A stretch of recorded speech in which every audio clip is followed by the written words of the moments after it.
wuxuu yidhi labadii waxgaradee galgacayl wadaaga isweydaaran maysee waxyaha jirkaygaay sidaad iigu weyn tahay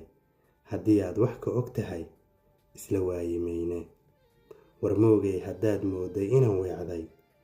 wadiifadii dhexdeenniyo wacadkii inoo yiil inuu weli sidii yahay waa igu wallaahiye naama waalan tahay ruux kaa wanaagsani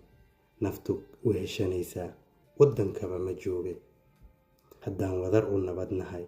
wadna aanu kala helin wakhtiguna inagu simo waa isla waari doonaa uu leeyahay waa erey cajiiba maasha allah heesaha hore mar walba qayb kasta markaan eegaba